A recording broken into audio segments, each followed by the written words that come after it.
Yo tout le monde, c'est Mediabord et bienvenue dans ce nouveau numéro de Zoom. Dans ce nouveau format, je reviens chaque semaine sur un personnage ou un sujet bien précis en rapport avec des films ou des séries.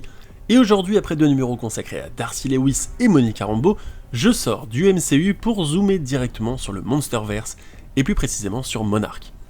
Si vous êtes un fan de nouvelles adaptations de Godzilla et Kong sorties depuis quelques années, ce nom vous est sûrement familier. Pour les autres, laissez-moi vous raconter l'histoire de ce qui se cache derrière ce logo bien mystérieux.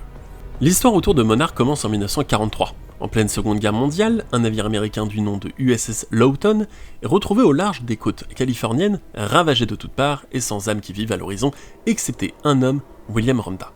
La cause véritable n'étant pas été rendue publique, les forces japonaises servirent alors de bouc émissaire. 1945 voit alors en même temps la fin de la Seconde Guerre mondiale, mais aussi le début de l'ère nucléaire. Un survivant de Hiroshima, Eiji Serizawa, découvre avec stupeur une gigantesque forme comme attirée par l'énergie radioactive de la déflagration atomique.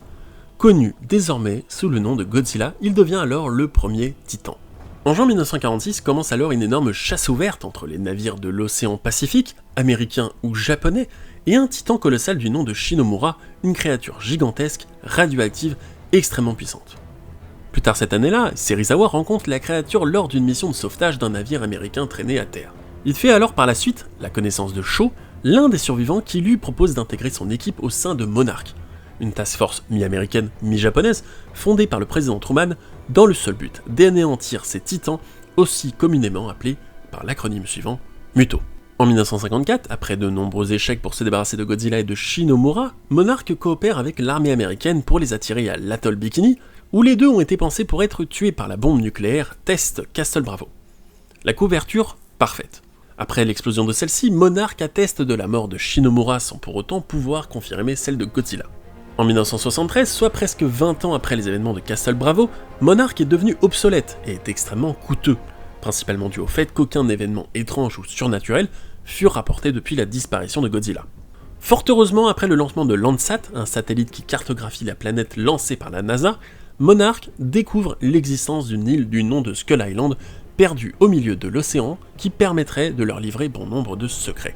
Dirigé par William Randa, devenu désormais un membre important de Monarch, l'équipe composée de Houston Brooke, San Lin, James Conrad et Mason Weaver, soutenue militairement par le lieutenant-colonel Preston Packard, et son équipe se rendent alors sur cette île non sans encombre et découvrent une menace qu'ils n'avaient même pas envisagée.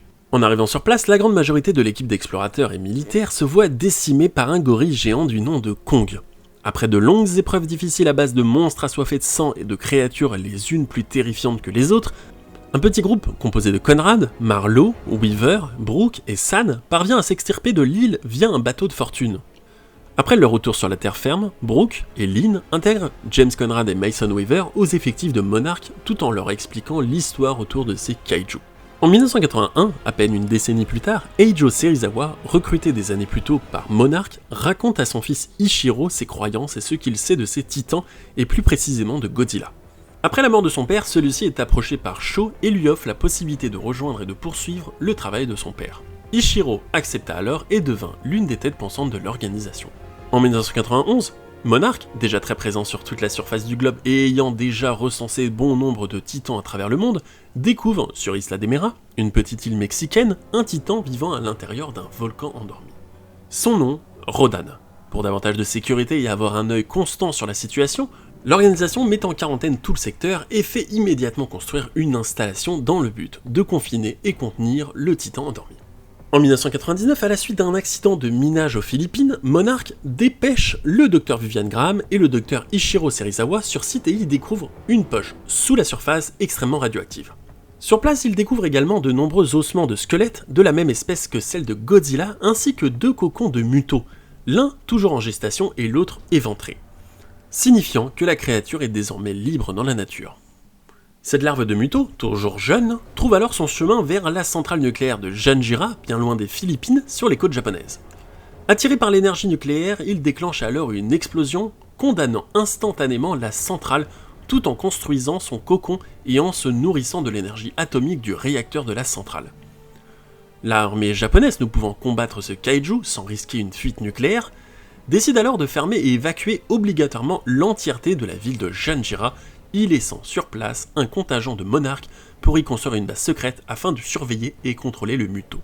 En 2009, soit 10 ans après la catastrophe de Janjira, le docteur Emma Russell et le docteur Ilen Chen découvrent une nouvelle créature dans la province de Yunnan, son nom Mothra.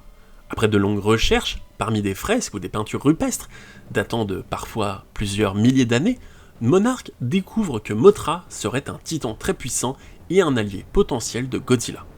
En mai 2014, après des décennies à cacher la vérité, le Muto endormi à Janjira se réveille, tuant des centaines d'agents de Monarch, détruisant tout sur son passage. Présenté comme un tremblement de terre au public, cette excuse ne fut que de courte durée lorsque le Muto et Godzilla s'affrontèrent sur le tarmac d'un aéroport hawaïen à Honolulu. Après de longs combats entre l'armée et les Muto, à base de bombes nucléaires qui au lieu de les tuer, les renda plus forts, c'est finalement Godzilla qui en viendra à bout lors d'une bataille titanesque dans les ruines de ce que fut autrefois la belle ville de San Francisco. Entre 2014 et 2015, Monarch et Godzilla combattent chacun de leur côté et à leur échelle divers kaiju, rétablissant lentement mais sûrement l'équité et le calme sur la planète Terre. Paix qui ne durera qu'un temps. En 2017, l'éco-terroriste Alan Jonah, accompagné du docteur Russell, s'empare du dispositif Orca, permettant de contrôler partiellement les titans, réveillant par la même occasion Mothra et King Ghidorah, un titan colossal, vieux de plusieurs millions d'années, piégé dans la glace de l'Antarctique depuis lors.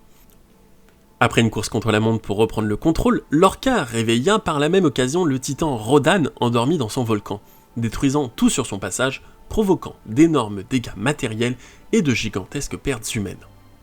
Le docteur Serizawa, membre de Monarch depuis des décennies, rend son dernier souffle, se sacrifiant pour redonner vie à Godzilla parmi les ruines d'une ancienne cité sous-marine.